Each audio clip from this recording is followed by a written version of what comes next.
Bonjour à toutes et à tous et bienvenue au Hub des Territoires, l'espace d'échange et de collaboration de la Banque des Territoires. Je suis Alexandra Ringo-Botman, responsable innovation ouverte à la Banque des Territoires et membre de l'équipe de pilotage du Hub.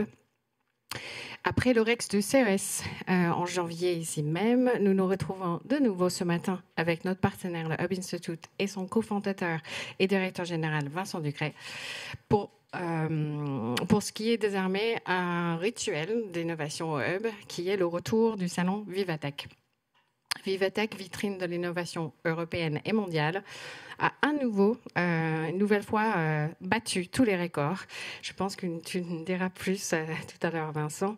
De nombreuses innovations et réflexions ont été présentées dans les domaines aussi variés que l'intelligence artificielle, la robotique, la fintech, mobilité, la santé, pour en citer certaines.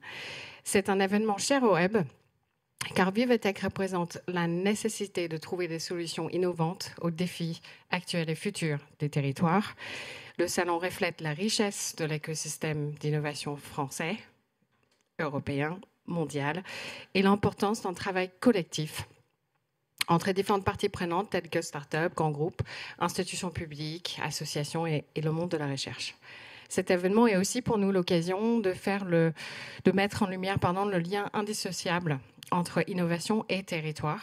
Et pour ce faire ce matin, en deuxième partie de matinée, nous avons la chance d'accueillir Grégory Dubois, directeur du développement économique, emploi et industrie de la métropole de Nice, qui sera à distance, et Ivan Mereshnikov, professeur associé à la faculté AEI International School, pour témoigner des retours et éclairages précieux de deux écosystèmes, notamment celui de Nice et Val-de-Marne.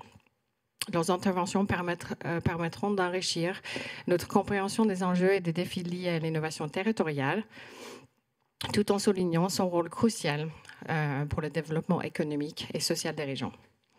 Avant de passer la parole à Vincent, je me permets de revenir rapidement sur le Hub des territoires pour ceux qui ne nous connaîtraient pas encore.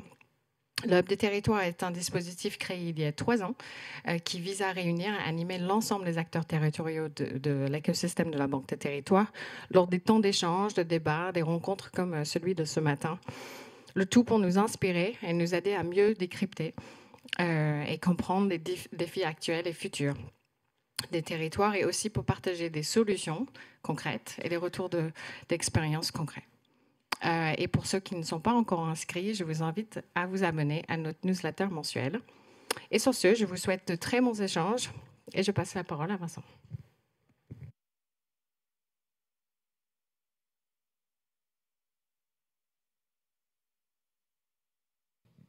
Bonjour à tous, très heureux d'être là ce matin avec vous pour vous débriefer effectivement d'une édition très riche de Vivatech cette année, une édition qui s'est caractérisée par plus de 165 000 personnes, donc un record en termes de participants, qui vient rivaliser clairement avec des grands salons internationaux comme celui du CES à Las Vegas, et puis avec plus de 2000 startups, c'était très impressionnant, 13 000 startups, pardon, c'était très impressionnant puisqu'il y en avait 20% de plus que l'année dernière.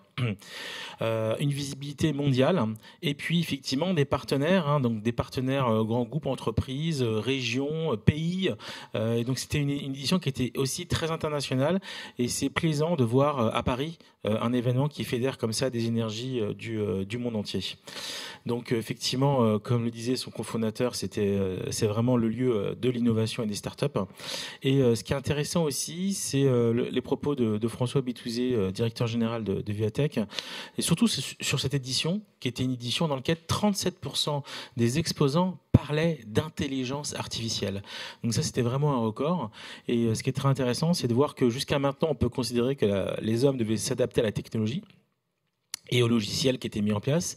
Et là, il y a vraiment une bascule, puisque les interfaces sont de plus en plus intuitives, sont de plus en plus vraiment travaillées pour permettre effectivement des interactions très fluides, comme des conversations.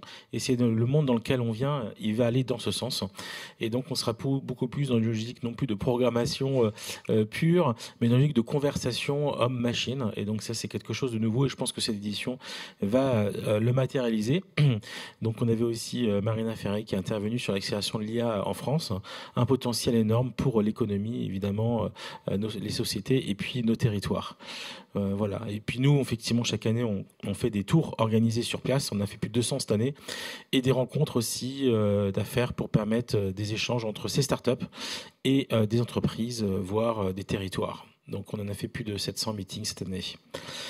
Alors, beaucoup de startups du monde entier, comme je l'évoquais, vous le voyez ici, avec le Japon, hein, qui était le pays invité cette année, mais il y avait aussi la Suisse, Dubaï, il y avait aussi l'Algérie qui avait son premier Tech Lab, c'était très intéressant. Et puis, on le voit ici, au niveau européen, le pavillon Italie, le pavillon Angleterre, la Belgique, le Luxembourg, voilà, donc il y avait pas mal de choses. Et puis, à l'international, la Chine, qui était bien présente aussi cette année, encore plus que les années précédentes, la Corée du Sud, voilà, Taïwan, et puis voilà, la Nouvelle-Zélande, une délégation de Nouvelle-Calédonie aussi.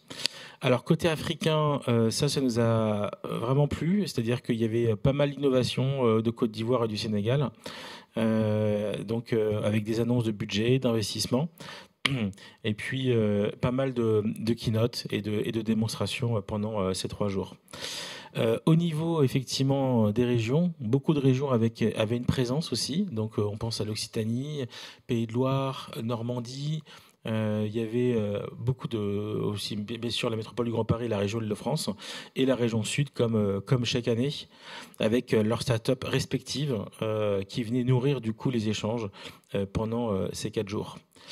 Donc là, voilà, oui, j'ai pas cité Nouvelle-Aquitaine, hein, bien sûr, mais il y avait quand même pas mal d'interventions et puis des keynotes qui mixaient en gros les startups présentes et puis des cas d'usage assez intéressants. Alors, on va maintenant démarrer sur la première tendance. La première tendance, c'est la tendance autour des territoires durables. C'est parti. Alors, la première partie dans les territoires durables, c'est tout ce qui est lié à la mobilité. Donc la mobilité qui est du coup, c'est une des tendances et une des verticales qui est évidemment très présente chaque année. Encore plus, on pourrait dire, cette année que les années précédentes. Et donc, on avait effectivement la présence d'Airbus. On avait du coup, vous le voyez à gauche, l'image numéro 2, une voiture avec du coup tout le pare-choc en panneaux solaires qui permet de fortement contribuer à l'autonomie de la voiture. Voilà, et vous aviez aussi tout un nombre d'objets de mobilité, de trottinettes connectées électriques. Vous voyez ici de motos électriques. Donc, beaucoup d'innovations ainsi que des drones de livraison qu'on voit en image numéro 3. Alors, il y avait aussi un certain nombre de bornes qui étaient présentées. Donc, les bornes, c'est clé dans les sujets que vous connaissez sur les territoires. Et il y a un chiffre qu'on retient, c'est effectivement, dans les décisions et d'équipement, c'est la vitesse de chargement, les frais de chargement, la sécurité dans le placement du chargeur, la fiabilité du chargeur. Donc ça, c'est vraiment ce qui encourage les gens derrière à acheter une voiture électrique. Et donc, plus la densité augmente en France, plus ça encourage les gens à s'équiper en voiture électrique. Alors ça, j'y tiens beaucoup. C'est vraiment pour vous sensibiliser, pour vous rappeler que la mobilité, c'est pas que terrestre. Et d'ailleurs, à Vivatech, il y avait la mobilité fluviale qui était présentée. Alors, avec des objets, des bateaux sur les eaux. Sur les eaux douces, et puis évidemment beaucoup de choses avec CMA CGM autour de la navigation et de la logistique. Et il y avait bien sûr cette année la partie air avec des présentations de VTOL, c'est-à-dire voilà, des véhicules volants électriques à décollage vertical. Il y en a à peu près un chaque année. Et cette année, c'était très intéressant. Il y a pas mal de démos, de présentations qui étaient faites dans ce sens. Mais vraiment se rappeler à chaque fois de bien intégrer la mobilité fluviale, terrestre et aérienne. Alors, cette année aussi, dans cette logique d'accélération, beaucoup de présentations de nouveaux modèles de véhicules. Il y en a chaque année à Vivatech, mais cette année, on peut considérer que c'était une des années records. Avec Tesla, on le verra dans quelques instants, Audi qui avait fait un stand à l'extérieur du grand hall pour augmenter le côté immersif. Nemix, la voiture hydrogène, Peugeot, un nouveau prototype, BYD, Lightyear, qui est effectivement ce que je viens d'évoquer, c'est-à-dire la partie avec le panneau solaire, et puis Xpeng. Donc là, on avait ce véhicule. Alors, c'est un véhicule qui n'est pas qui n'est pas encore distribuable en Europe. Je crois qu'il n'a pas passé les tests techniques et qui, par ailleurs, en lien avec son poids, du coup, on ne peut pas le conduire, je crois, avec un permis voiture normal. Mais c'était intéressant de le voir en vrai pour voir effectivement son ampleur. C'est très volumineux. C'est très grand, très lourd. Voilà, je ne suis pas sûr que ce soit une des solutions à nos problèmes, mais c'était intéressant d'un point de vue graphique, de voir esthétique, de voir quelles sont les pistes qui sont développées par Tesla sur la partie pick-up. Les pick-up aux États-Unis, hein, c'est une énorme part du marché, hein, vous le savez. Hein, c'est les Ford F-150 qui sont là depuis toujours. Et donc là, l'idée, c'était de concurrencer effectivement avec ce modèle. Le secteur du pick-up. Voilà. Alors, on a retenu quelques éléments sur le stand d'ADP. Donc, les outils de maintenance et de surveillance d'infrastructure avec Withings. On a aussi retenu HoloGuard qui permet de surveiller les espaces aériens en temps réel et tout ce qui est lié autour des pistes d'atterrissage. C'était assez intéressant. Et puis des boîtes comme effectivement IONAX qui encouragent le partage de données dans le secteur de la mobilité, du transport et du tourisme. Donc ça, c'est des écosystèmes qu'il faut que vous puissiez creuser. Je pense que ça peut être intéressant pour vous au niveau des territoires. Alors, petit aparté pour finir, avant de finir sur la partie mobilité, il s'avère qu'on a eu l'occasion, juste après Vivatech, d'aller à San Francisco pour tester les véhicules autonomes. Et là, je vous diffuse une petite vidéo du taxi autonome que j'ai pris. Donc je suis à droite de la voiture, vous voyez, je ne conduis pas et la voiture conduit toute seule. Là, je suis en fin de course, je suis au feu rouge. Et donc, c'est intéressant de dire qu'effectivement, nous, en tant que think tank, on évoque ces phénomènes de développement autour du véhicule autonome depuis un certain temps. Et c'était intéressant de pouvoir les utiliser de manière complètement naturelle en les commandant dans la rue. Voilà, ils viennent vous chercher et vous amènent à destination. Et donc, on prépare un rapport qu'on sortira en septembre sur la mobilité autonome et son impact sur les villes, les territoires, sur aussi l'aspect social, parce que va devenir les chauffeurs, oui, de taxi et autres. Et puis, les nouvelles interactions sociales au sein des villes. Puisque là, vous voyez, je suis à un feu rouge et la voiture derrière klaxonne parce que la voiture s'est arrêtée au feu orange au lieu de griller le feu orange. Et donc, sauf que comme il n'y a pas de conducteur, ça ne sert à rien de klaxonner. Voilà. Donc, il y a plein de nouvelles interactions sociales qui vont émerger. C'est pareil, quand vous traversez une rue et que vous dites merci à la voiture de vous les avoir laissés passer, bah là, comme il n'y a personne qui pilote la voiture, vous dites merci à un robot. Donc on en parlera en septembre. C'était juste pour vous prévenir. Voilà. C'est bon, merci beaucoup. On peut avancer. Deuxième tendance, c'est la tendance autour des énergies. Énergie prépondérante dans la prise, dans les interactions sur place, avec cette année carrément le pont, hein, le fameux pont entre le hall 1 et le hall 2, qui était dédié effectivement à l'impact. EDF était très présent avec ses startups et les boîtes qu'ils accompagnent. Mais en amont en fait, du partage sur l'énergie, je voulais sensibiliser. On a évoqué en introduction les 37% de startups qui parlaient d'intelligence artificielle, mais il est très important de se poser la question des besoins énergétiques associés à l'intelligence artificielle. Vous voyez ? Parce qu'on sait que l'intelligence artificielle consomme beaucoup plus d'énergie quand on fait une requête dans le ChatGPT, par exemple, que dans Google, ça consomme beaucoup plus d'énergie.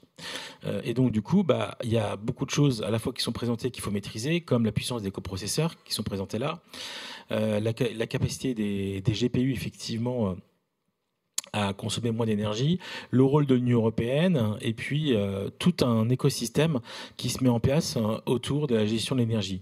Cependant, nous, en tant que think tank, on est quand même un peu inquiets. On est au contact de pas mal de ces plateformes technologiques et ce qu'on entend, c'est qu'elles ont besoin de plus en plus d'énergie. Et du coup, à terme, la question qui se pose, c'est est-ce qu'elles construiront pas leur centrale nucléaire privée ? Non, mais vraiment, c'est des discussions qu'on a entendues, je vous préviens, parce que c'est des choses qu'on a entendues, qui ne sont pas encore en place. Mais il y a un tel besoin d'énergie pour tout cet univers-là qu'aujourd'hui, on associe l'énergie nucléaire à un acteur public, EDF ou aux États-Unis, les acteurs. Mais je pense que dans le futur, le besoin d'énergie sera tellement fort qu'il est possible qu'on ait des centrales privées sur des boîtes qui n'ont rien à voir avec l'énergie. Okay, ça, retenez ce que je viens de partager parce que, à mon avis, ça va arriver. Alors, il y avait le lab énergie aussi, Engie, qui était très intéressant, avec des boîtes autour de la performance environnementale. Vous aviez aussi HyPort, qui permet du coup de distribuer l'hydrogène vert dans les zones aéroportuaires. Donc, on est vraiment dans le futur ici. Et puis, je retiens Upstream, qui permet La télédétection sur justement pour mieux comprendre et mieux suivre effectivement l'évolution environnementale, c'est des choses qui sont hyper importantes et qui étaient présentées à Vivatech. Alors côté renouvelable, 50% effectivement d'augmentation dans les énergies renouvelables depuis l'année dernière. Donc là, on est vraiment dans un boom. L'énergie solaire, pareil, augmente et le prix du coup des panneaux baisse. Alors bon, après, je vais pas rentrer dans des débats géopolitiques sur les aides de l'État chinois aux panneaux solaires chinois, n'est-ce pas? Comme la même chose pour les véhicules électriques chinois, ok. Mais en tout cas, ce qui est sûr, c'est qu'il y a un fort développement et plus on produit, plus les coûts unitaires baissent. C'est classique. Voilà. Et puis en Chine, on retient juste effectivement le développement fort de l'éolien qui arrive aussi. Voilà. Juste un chiffre. Il y a 600 000 ascenseurs en France et il y a 600 000 nouveaux ascenseurs en Chine par an. Oui. Et donc, en termes de justement de gains et sur les prix, les coûts et autres, c'est assez intéressant de voir que les volumes. En fait, il faut juste que vous maîtrisiez un peu les volumes chinois pour comprendre nous où on est dans cette échelle de valeur par rapport. Voilà, là on parle d'éolien, on parle de solaire, et donc c'est intéressant aussi de voir où on est par rapport à ça.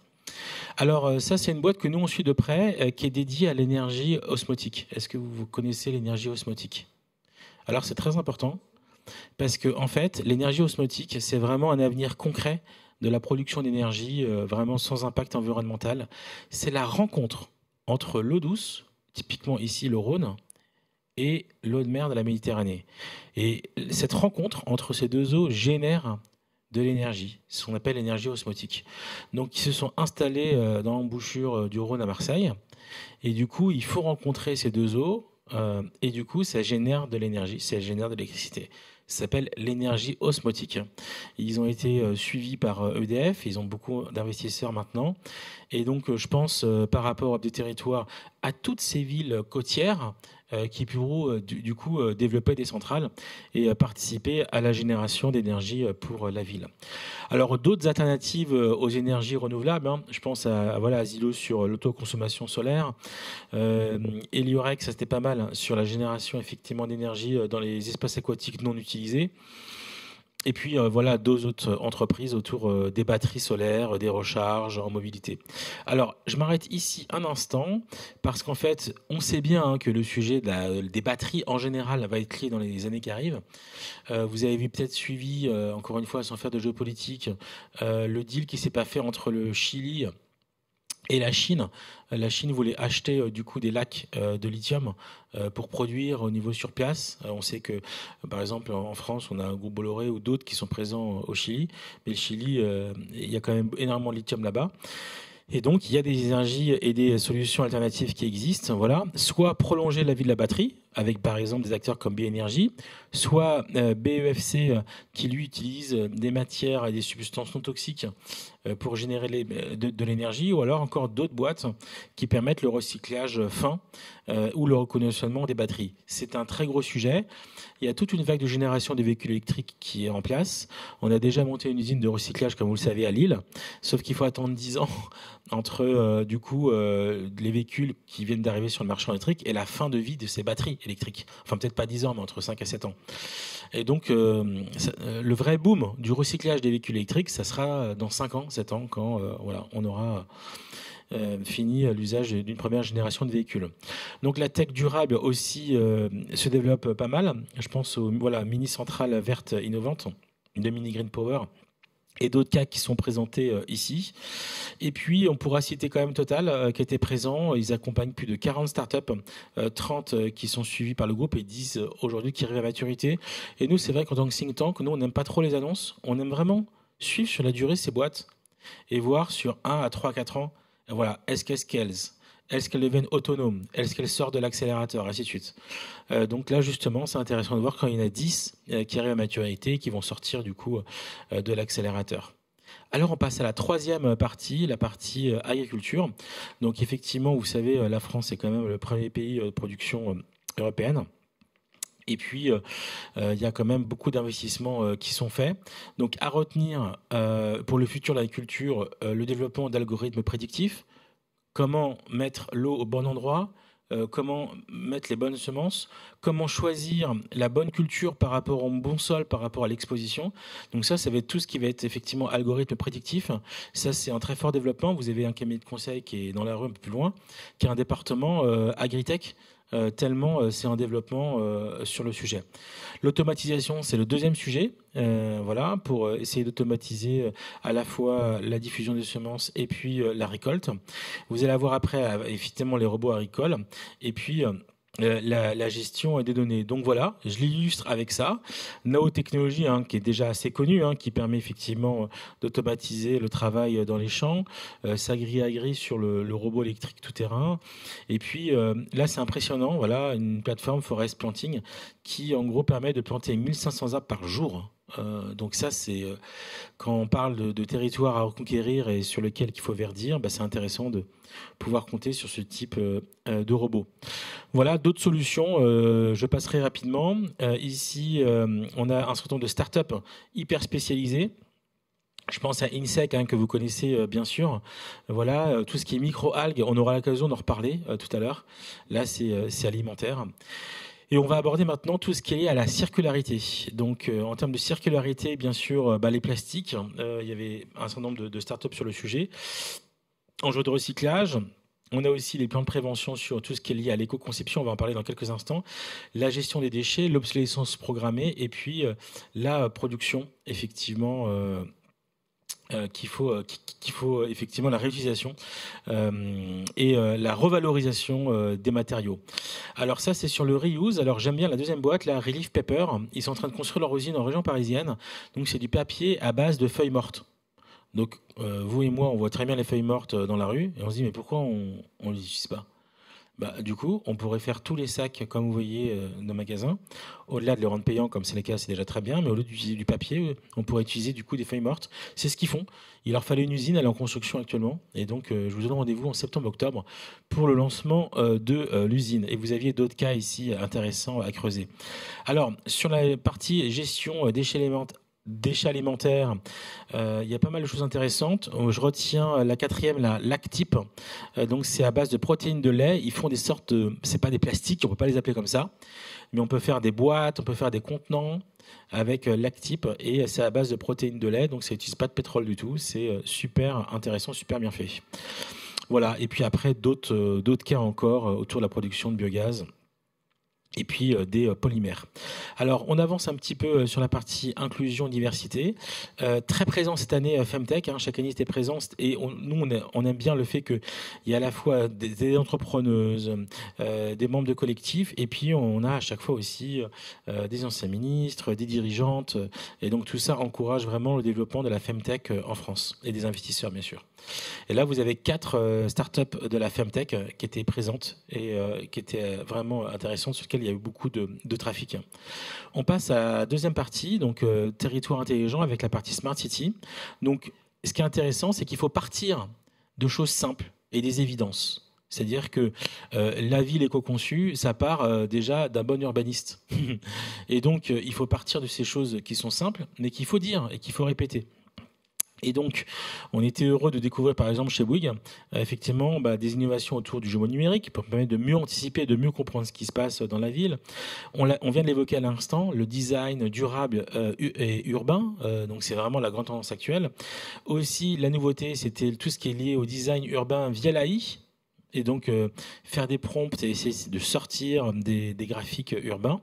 Et puis, le bâtiment bas carbone continue à se développer avec des nouveaux matériaux, l'utilisation de bois et d'éléments recyclés. Donc ici, l'intervenante, effectivement, de la SVP en charge du développement et de la formation sur les enjeux de réduction d'eau et d'énergie. Donc on le voit, le sujet est pris au plus haut niveau et c'était plutôt intéressant. Alors, des cas concrets. JC Deco qui présentait son premier abribus entièrement composé de matériaux recyclés. Donc ça aussi, vu le nombre d'abribus en France, c'est quand même une bonne piste. Vous aviez Cola qui proposait des feux de signalisation là aussi en recyclé, et puis la métropole du Grand Paris et l'Île-de-France qui présentaient des startups green tech autour de ces sujets. Alors ça, c'est aussi quelque chose qu'il faudrait vraiment retenir, et c'est ce qu'on a vu aussi et qui était présent sur place, c'est toutes ces startups qui permettent d'avoir une ville de plus en plus fiable, de plus en plus mesurable, de plus en plus optimisée. Et on va, il faut le dire, c'est pas un gros mot, vers la performance des villes. Comme on mesure la performance d'entreprise, on va de plus en plus mesurer la performance des villes. Et donc pour ça, vous avez tout simplement parce que c'est l'argent public. Donc pour ça, vous avez toutes ces startups qui émergent et qui permettent de mesurer, suivre, contrôler et faire des recommandations aux donneurs d'ordre pour leur permettre de prendre des bonnes décisions dans l'optimisation de la ville. Et donc là, on vous a présenté du coup 7 startups qui vont dans ce sens. Sur la partie santé et e-sport, on est en année olympique, ça ne vous a pas échappé, n'est-ce pas? Et donc vous avez le plan effectivement de la Commission européenne pour encourager le sport au niveau européen. Et puis pour finir, ici, on a ce consortium qui est assez unique. Nous, on a regardé un peu dans d'autres pays. Software République, c'est un peu l'alliance de Dassault Systèmes, JCDecaux, Orange, Renault, STM, et Evidian et Thales. Et donc, ils essaient vraiment de concevoir des véhicules et un usage complet serviciel. Au lieu d'avoir juste un véhicule d'un côté, des services de l'autre, là, vous avez une vision totalement complète d'un écosystème qui pourrait arriver sur le marché. Je trouve ça très intéressant. En général, les Allemands sont assez forts dans les consortiums. Et là, j'avoue que sur ce coup-là, on a été un peu plus fort parce que le consortium est très large. Et ce qui a été présenté, c'est-à-dire un véhicule utilitaire qui intégrait une cabine médicale, était extrêmement bien présenté et c'est très, très concret, quoi. Voilà. Alors, on passe à la réindustrialisation. Et aussi aux nouvelles tendances autour des micro-algues. Donc ça, c'est quelque chose qu'on avait évoqué déjà l'année dernière, mais qui s'est développé cette année avec un usage autour des villes, par exemple pour purifier l'air. Voilà. Donc ça, il y avait 2 startups là-dessus. Il y avait tout ce qui permet de générer l'énergie grâce aux micro-algues, et puis l'intégration des micro-algues dans la cosmétique ou l'alimentation. Donc ça, c'est une verticale qu'on suit de plus en plus parce qu'il y a de plus en plus de boîtes qui se positionnent là-dessus. Alors, sur la logistique, clairement, beaucoup d'innovations. Je viens de montrer le taxi autonome à San Francisco. Considérez, d'ailleurs, ce sera dans notre étude de septembre, que sur la logistique autonome, bien sûr, il se passe exactement la même chose. De plus en plus de cas sont présentés et ils sont très concrets. Voilà, donc il y avait des innovations et des jumeaux numériques qui étaient présentés à Vivatech, on le voit ici. Et puis, comme d'habitude, des robots du dernier kilomètre, je pense à Mobine, voilà. Des AGV, donc des housses robotiques, donc ça c'est ce qu'on trouve dans les usines, c'est pas ce qu'on va trouver dans la rue. Voilà, et puis des drones, toujours en développement, même si ça n'a jamais vraiment scalé les drones à date. Il y a quand même un certain nombre de startups qui se positionnent là-dessus. Et puis chaque année, on a des exosquelettes pour lutter contre le handicap ou la pénibilité sur les zones de production, les chaînes de production, voilà, pour les personnes qui travaillent dans l'auto ou dans les usines. Et c'est de plus en plus miniaturisé, c'est de plus en plus léger. C'était plutôt très bien fait. Et puis vous avez ces caméras qui permettent de comprendre ce qui se passe et de répondre aux questions. On passe aux tech d'avenir. Alors, on va démarrer par le quantique. Le quantique, effectivement, et la deep tech, c'est la France qui est aujourd'hui le 2e lever sur le sujet. Comme vous voyez, beaucoup de grands groupes commencent à investir dans le quantique. Alors, c'est un sujet qu'on évoque depuis un certain temps. Mais là, il commence à y avoir des investissements massifs. Et ça n'apparaît pas ici, mais on a écho d'un grand groupe de luxe qui investirait dans le quantique au mois de juin. Donc là, on est presque fin juin, donc j'attends. Il n'y a pas eu d'annonce encore, mais apparemment, c'est imminent. Et puis, associé à ces enjeux, c'est bien parce que nous, on a des champions français. Je pense à Pascal, qui a démarré très tôt, Z12, Candelia, Wallis et Bob. Donc, on a comme ça, alors ils ne sont pas tous français, mais Pascal est français, qui ont démarré très tôt et qui permet, du coup, si on prend le train en marche, de potentiellement positionner la France comme un grand pays du quantique, comme on essaie de le faire actuellement sur l'IA générative. Alors, qui dit IA dit accélération de risque de cyber. Donc là, vous êtes très sensible évidemment à ces sujets. Les territoires, malheureusement, et les infrastructures publiques sont très hackés. Et donc, il y a la nécessité de renforcer le dispositif européen. Donc, on le voit ici avec les grandes dates qui ont lieu depuis 2013. Donc, beaucoup de choses se sont passées. Et vous avez ici un écosystème des startups et des boîtes de la cyber avec ces sous-déclinaisons. Donc plutôt intéressant. Et je reprends les propos du DG de DocaPost. Voilà, la différence dans un monde avec l'IA, c'est que la cyber est devenue un sujet dont tout le monde parle. Parce que du coup, la différence avec l'IA, et même, je dirais plus l'IA générative pour sensibiliser, en fait, l'IA générative, si vous avez des données qui ne sont pas bonnes à la base, l'IA générative va amplifier ces mauvaises données, voire ces données corrompues, voire ces failles. Et donc, en fait, on a toujours de tout temps parlé de la qualité des données dans des CRM, dans des logiciels de gestion. Mais c'était des données qui, bon, si elles n'étaient pas bien informées, c'était un vrai problème, mais pas de logique d'amplification comme on l'a avec l'IA générative, qui va prendre des mauvaises informations et qui peut créer des risques. D'autant plus qu'aujourd'hui, vous avez des hackers qui utilisent l'intelligence artificielle pour essayer de trouver des failles ou demander à l'AI de développer des virus, vous voyez, voilà, et des malwares. Donc tous ces sujets vont fortement accélérer et encore une fois, en pleine période de préparation des JO, je peux vous confirmer que tous les grands groupes sont prêts à affronter des attaques. Voilà. Donc c'est ce que j'évoquais à l'instant, développement technologique qui pose un défi pour le public. Donc il y a beaucoup de choses à faire, d'investissement et de formation. On n'en parle pas assez, mais face à ces enjeux, il faut quand même accompagner et former les collaborateurs. Donc la biotech était aussi présent à Vivatech. Et pour info, en France, il y a plus de 2300 produits en développement biotech en 2024, donc c'est quand même un fort développement. Alors, ça, je vous avoue, c'était mon chouchou. C'était pour moi la boîte la plus impressionnante et la plus disruptive. Et je vais vous dire, visuellement, c'est tellement nul que c'est ça qui est fort. C'est intellectuellement que ça se passe. C'est-à-dire qu'en fait, c'est du stockage de données sur de l'ADN de synthèse. Et donc, en fait, là, vous vous dites, OK, ça veut dire qu'il n'y a plus de serveurs, il n'y a plus de silicium. Donc, voilà, au niveau de l'électricité, ça veut dire que là, la réduction des coûts de stockage, elle est très forte parce que c'est un stockage passif. C'est sur de l'ADN. Il faut rafraîchir un peu le truc, mais pas besoin de... Comme il ne génère pas d'énergie, pas besoin de le réchauffer. Oui. Et donc aujourd'hui, voilà, Biomemory, l'entrepreneur a monté ça avec l'INRIA. Et donc je vous encourage vraiment à aller voir.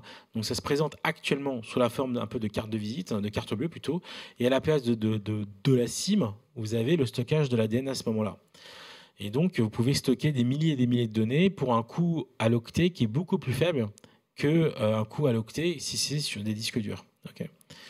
Le problème, c'est qu'aujourd'hui, à l'heure où on parle, au niveau de la recherche, les temps d'accès à l'ADN pour aller extraire les données est de 1 minute.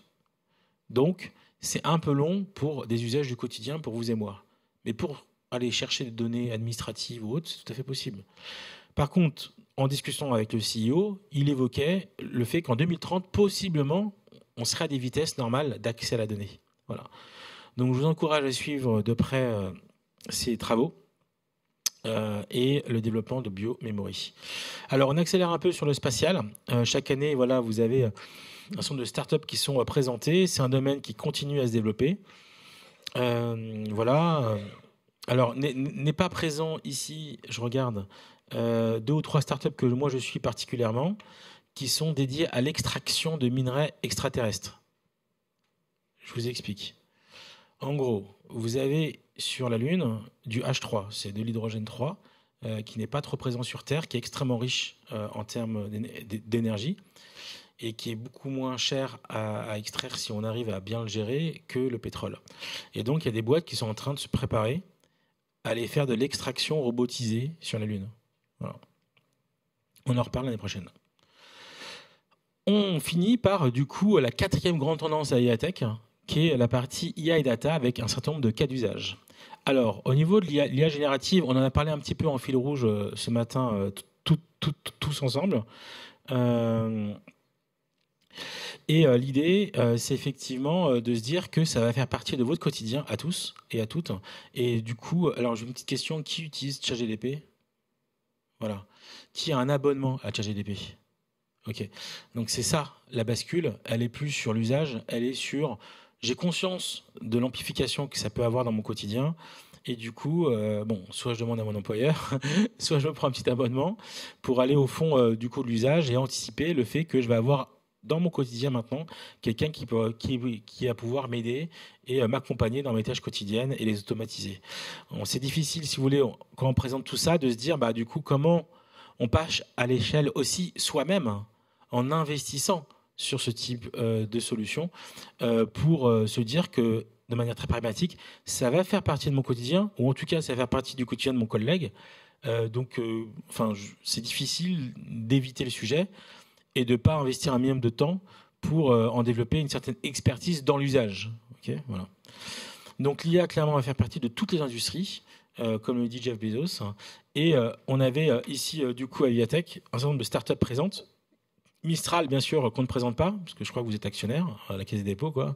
OpenAI, qu'on a eu l'occasion, nous, de visiter à San Francisco il y a quelques semaines et qui était présent à Vivatech. Anthropic, faut savoir que Amazon investit 4 milliards chez eux. Donc, Meta, qui marche assez bien aussi. Vous avez IA 21 Labs aussi. Grok, qui est l'IA d'Elon Musk que vous retrouvez sur X. Et H, qui s'est lancé il y a quelques semaines. Voilà. Donc, ça continue les innovations. En se revoyant, nous, l'année prochaine, clairement, tout ça aura bien sûr évolué, mais vous aurez vous aurez des IA de plus en plus verticalisés, dédiés à des usages, à des industries. L'IA va se spécialiser, va se verticaliser, et a priori, nous, ce qu'on pense, c'est que vous allez avoir vous avez les LLM, les larges modèles de données, mais vous avez les SLM qui arrivent, les small modèles de données, et qui vont nécessiter beaucoup moins d'énergie. Du coup, dans votre tête, vous vous dites, attendez, si on couple un SLM avec du coup un stockage de données plus fin, avec des économies d'énergie, donc voilà, on va arriver à la miniaturisation. On a d'abord eu des énormes trucs, et nous, on pense que le futur, c'est plutôt la miniaturisation et la spécialisation. Donc, rendez-vous dans quelques mois. Au niveau des usages d'applications de l'IAGEN, texte, images, audio, chatbot, recherche. Donc ça, c'est des choses qui sont plutôt intéressantes à suivre.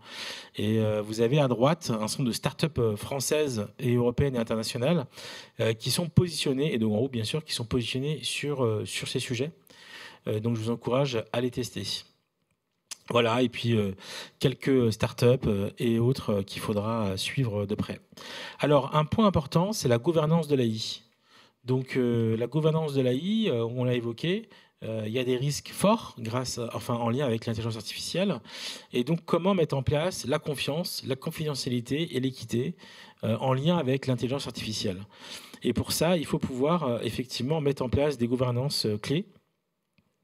Et vous avez du coup un certain nombre de startups qu'on a identifiées qui participent, je pense à Craft.ai par exemple, la troisième, à anticiper le risque, à le comprendre et à essayer de l'encadrer pour ne pas freiner le développement, l'encourager, mais dans un cadre et dans un suivi réel. Il y a la partie de la confiance avec le TrustWise aussi. Voilà. Donc l'IA va générer aussi la nécessité pour vous tous d'une prise de recul pour vous dire est-ce que ce qui m'est recommandé, ce qui m'est proposé par l'AI, est-ce que c'est vraiment pertinent. Voilà. Et ça va être assez intéressant. Voilà, donc quelques startups, holistic.ia, donc sur la gestion du risque. Voilà, vous avez d'autres boîtes autour de la gestion de l'IA, je pense à SafeBrain, voilà, Dust, ou Cosmo de Delos. Donc c'est vraiment, on est dans une accélération générale. Concernant la gouvernance des données, donc on le voit ici, il y a clairement le besoin je l'ai évoqué tout à l'heure, d'une donnée plus efficace. Et donc, je vous ai partagé ici un tableau qui permet de synthétiser les grands enjeux de gouvernance de la donnée dans le contexte qu'on connaît, de risque d'amplification de mauvaises données. Et vous avez ces 4 boîtes. Il y a Dawex aussi à droite qui est assez connu sur le sujet, qui permet de mieux gérer la totalité des données de l'entreprise et de faire des recommandations associées à la gestion de ces données. Voilà, Dataiku, bien sûr, qu'on connaît, Exadom, c'est chez vous. Voilà, donc pas mal de choses là-dessus. Donc pour conclure, je vous donne rendez-vous à la rentrée pour le lancement de notre rapport Autonomous Mobilité, qui va permettre de préconfigurer tout ce qu'on va sortir comme contenu en termes de recherche et qu'on aura l'occasion de présenter pour ceux que ça intéresse, du coup le 24 septembre à notre forum Cities Impact Summit qui aura lieu à Paris. Voilà. Merci beaucoup pour votre attention.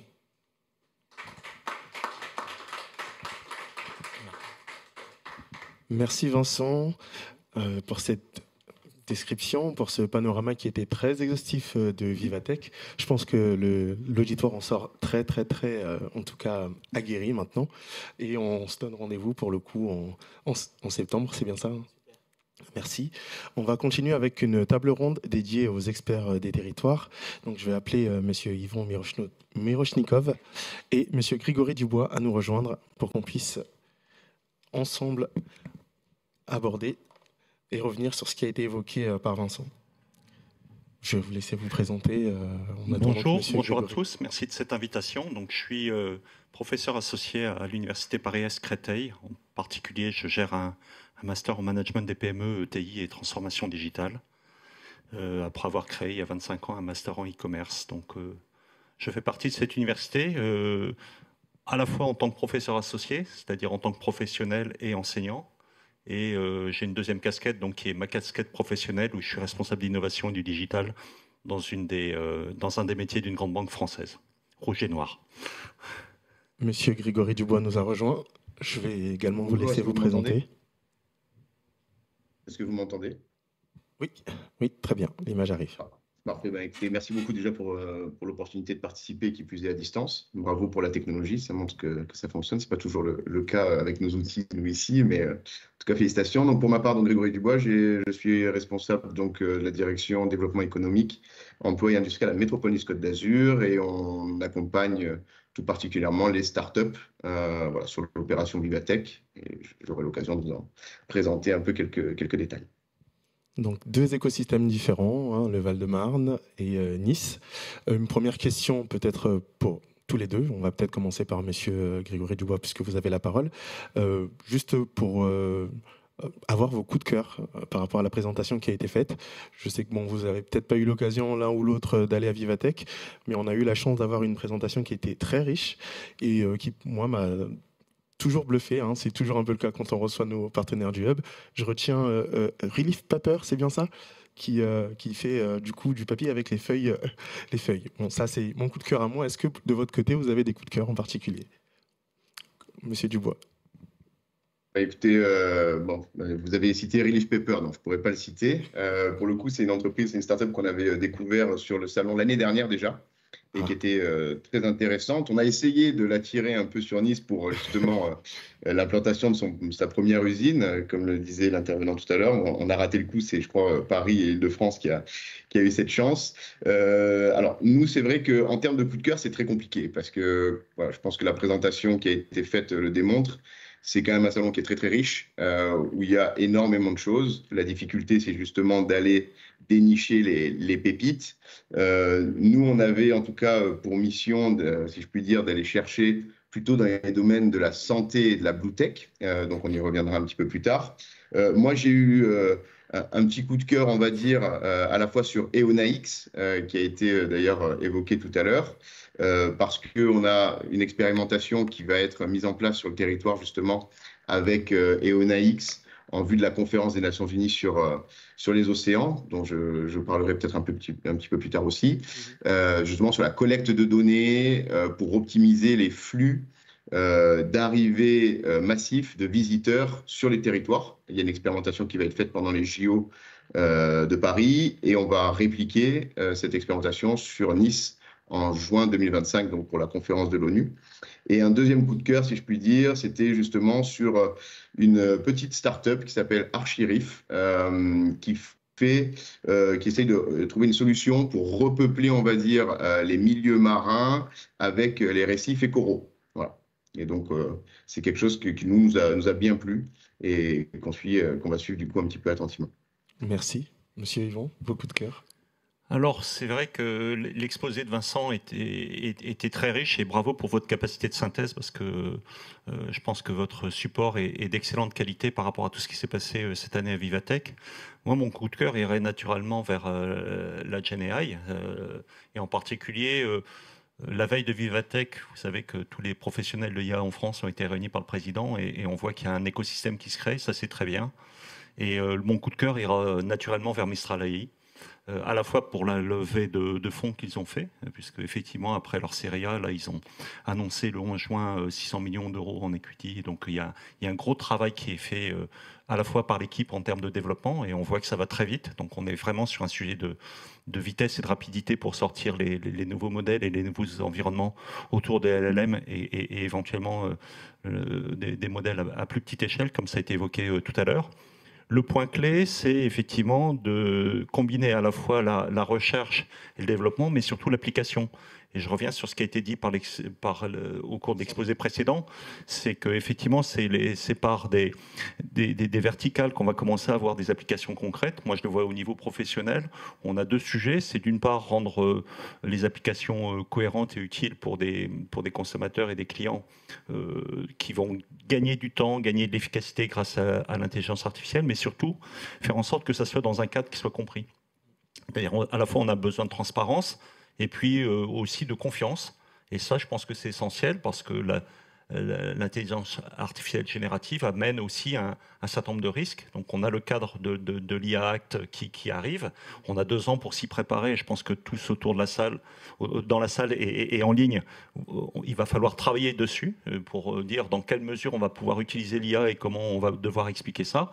Mais surtout derrière, il faut être accompagné par des startups très innovantes. Donc je pense que Mistral AI, c'est un bon choix et je crois que la CDC était derrière dès le départ. Donc c'est un très bon choix. Ouais.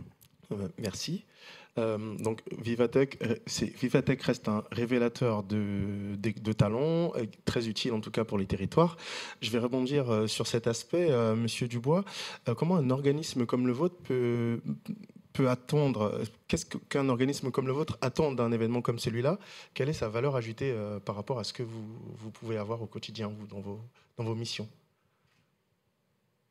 Alors, déjà, premièrement, nous, on participe à Vivatech aux côtés de la région Sud Provence-Alpes-Côte d'Azur, donc, qui, depuis plusieurs années maintenant, prend un stand, on va dire, pavillon, avec les différentes intercos, que ce soit la métropole de Nice, mais la métropole également de Toulon ou la métropole d'Aix-Marseille-Provence, qui, du coup, on va dire, amènent ces pépites et ces startups sur Vivatech. Et donc, ces entreprises sont présentes sur les stands, comme le font d'ailleurs d'autres groupes. Pour nous, Vivatech, je dirais qu'il y a 3 objectifs, 3 valeurs ajoutées. Le premier, c'est évidemment d'accompagner et d'être aux côtés de nos startups sur ce salon. Je pense que la présentation qui a été faite montre quand même que c'est un très, très, très gros salon. Plusieurs participants, je pense, ce matin ont eu la chance d'y participer et d'y assister. Et donc, c'est vrai que pour des startups, parfois, ça peut être un petit peu, on va dire, délicat d'arriver à faire un petit peu la part des choses ou d'aller cibler aussi des rendez-vous. C'est pas facile. Et donc, nous, en tant qu'institutionnels, on est aussi aux côtés de nos startups pour les accompagner et pour leur faire gagner du temps et un petit peu éviter les pièges. Le deuxième point, c'est pour nous aussi, évidemment, un sujet de benchmark, de pouvoir aller dénicher aussi des startups ou des innovations, et puis même pour notre culture générale, si je puis dire, être un petit peu au courant de ce qui se fait, de ce qui se développe, parce que c'est important, sur le sujet notamment des territoires intelligents. On le voit. Alors, l'année dernière, pour vous donner un exemple, on était 2, nous, de la métropole Côte d'Azur. Cette année, on était 5.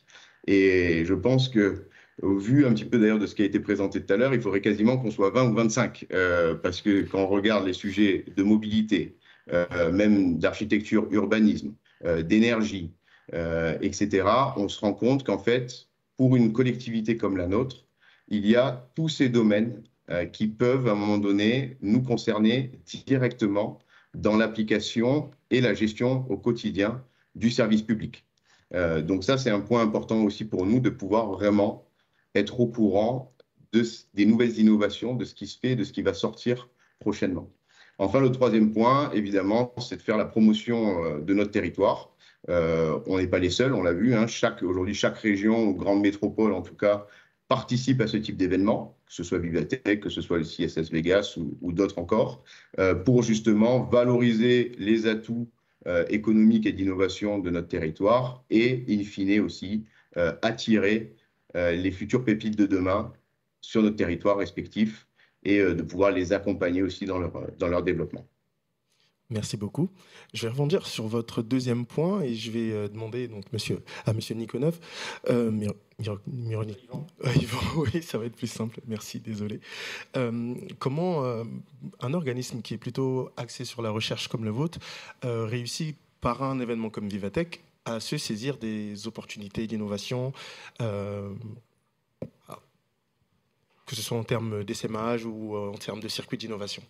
Oui, alors, bon, même si je ne représente pas aujourd'hui l'université dans son ensemble et la recherche dans son ensemble, j'ai apporté quelques chiffres clés pour vous montrer qu'une université comme Paris-Est Créteil, c'est énormément à la fois d'étudiants, mais surtout beaucoup d'enseignants-chercheurs. Et donc, nous, on associe à la fois un objectif de formation pluridisciplinaire, mais aussi au travers de l'essaimage, au travers des contacts avec nos écosystèmes de recherche. On pourra revenir sur ce point. Nous, on a beaucoup de laboratoires qui aujourd'hui à la fois développent une recherche dans le cadre du CNRS ou d'autres établissements et des laboratoires, mais surtout, on a besoin de favoriser l'accélération ou le transfert de technologies. Et c'est ça qui est intéressant dans des événements comme Vivatech, c'est-à-dire qu'on cherche à la fois à comprendre qui sont les acteurs de l'innovation et de la recherche en France, mais on l'a vu également à l'international, et créer les liens, créer les réseaux. Ce qui est très intéressant, c'est que dans une approche thématique comme celle qui a été présentée tout à l'heure par le Hub Institute, on voit bien que chaque domaine nécessite des partenariats spécifiques et une association spécifique à chaque fois. Nous, notre objectif, c'est de développer à la fois une recherche ouverte et responsable. Ouverte, donc c'est bien cette notion de Open University vers lequel on tend de plus en plus. On a besoin d'intégrer ces nouveaux domaines de recherche dans nos contenus, et ça c'est essentiel, mais surtout on a besoin d'intégrer ça pour, en gros, l'industrie et l'économie de demain. Et donc notre travail va consister à faire ce lien, détecter des opportunités, détecter des partenariats et avancer. Le deuxième point, et on peut peut-être passer au slide suivant, c'est qu'en fait, nous, dans nos formations, effectivement, on a déjà créé un certain nombre de liens, soit dans le cadre de programmes européens ou nationaux, comme France 2030, par exemple, qui amènent des initiatives de type PIA et autres, mais on a surtout un certain nombre d'acteurs avec lesquels on travaille déjà. Ça peut être des écosystèmes de type établissements publics territoriaux, dans le Val-de-Marne ou dans l'Essonne. On a le travail avec des incubateurs, par exemple celui-là à Courneuve, dans lequel on a placé 2 alternants jusqu'à présent et qui va travailler. Et puis on a l'accompagnement des étudiants pour faire en sorte aussi que les étudiants qui ont un besoin aujourd'hui d'aller vers l'entrepreneuriat ou l'innovation trouvent à la fois les structures et l'accompagnement pour y aller. Et je sais que par exemple l'accompagnement qui est fait par ESS et d'autres acteurs de ce type, ben, c'est très vertueux. Et c'est ça qu'on va chercher, c'est développer la recherche, l'innovation et donc les réseaux sur lesquels on va travailler. Oui, c'est vrai que le secteur ESS était très peu représenté en tout cas et très peu représenté dans les sphères d'innovation, même si c'est de plus en plus le cas aujourd'hui. Je vais peut-être vous laisser un petit mot de la fin pour conclure à chacun. En ouverture, savoir quelle initiative vous voulez nous promouvoir aujourd'hui. Bon, vous avez la parole, Monsieur Yvon.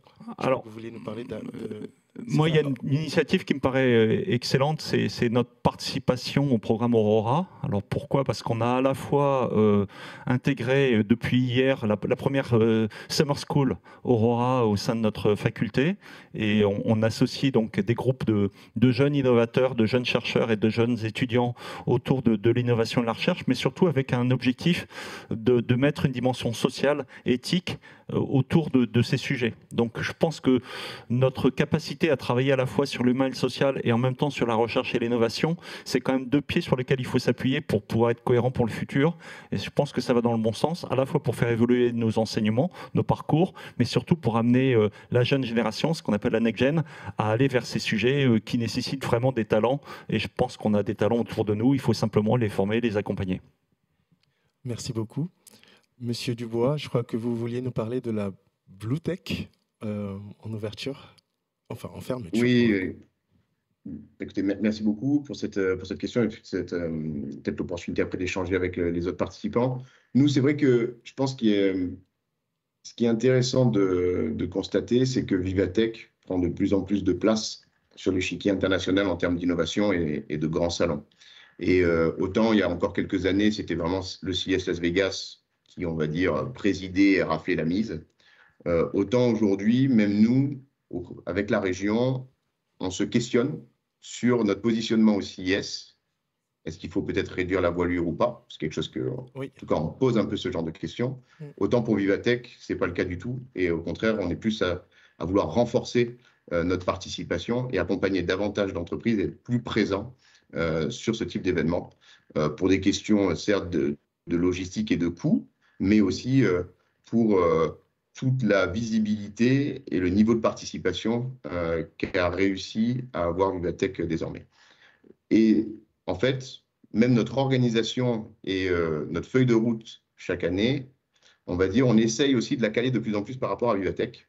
Et c'est pour cette raison, par exemple, que nous avions lancé 2 appels à projets d'innovation sur la thématique de la santé et de la Blue Tech, justement en amont de Vivatech, avec une clôture au 10 juin, pour pouvoir du coup profiter du salon, pour faire la promotion de ces appels à projets, aller sourcer du coup des startups dans ces 2 domaines précis et valoriser notre écosystème, comme je l'ai dit tout à l'heure aussi, et puis essayer d'encourager un maximum de startups pertinentes à candidater. Parce qu'au final, on s'en rend bien compte, c'est un salon où, même si ça dure 4 jours et pour le B2B 3 jours, on s'y perd vite. Et c'est un peu la brocante. Alors, je ne vais pas jusqu'à dire que c'est les puces de Saint-Ouen, mais il faut arriver à optimiser son temps pour vraiment dénicher les startups qui valent le coup par rapport à nos thématiques, parce qu'il y a beaucoup de thématiques, et on l'a vu, on peut vite se perdre, tout est intéressant. Oui.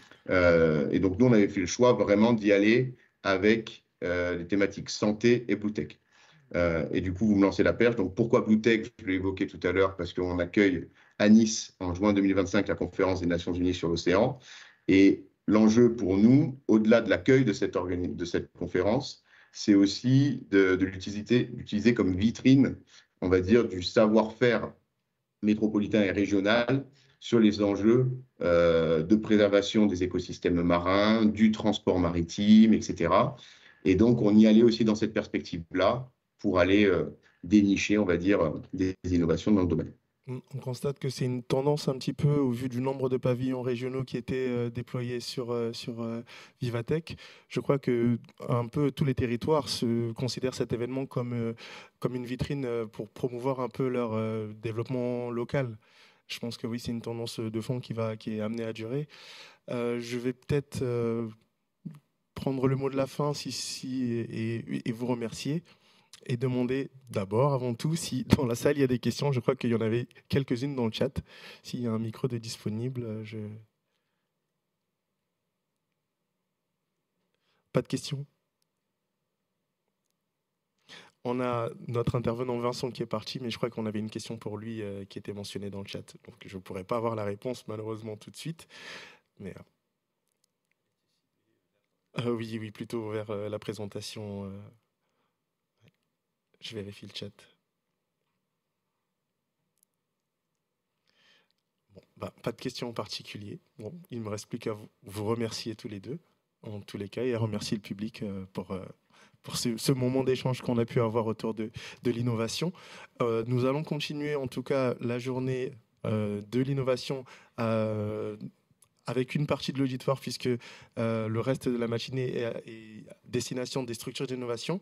Nous avons prévu un atelier avec elles, mais pour le coup, je vais vous remercier tous pour votre venue aujourd'hui. Merci. Merci beaucoup.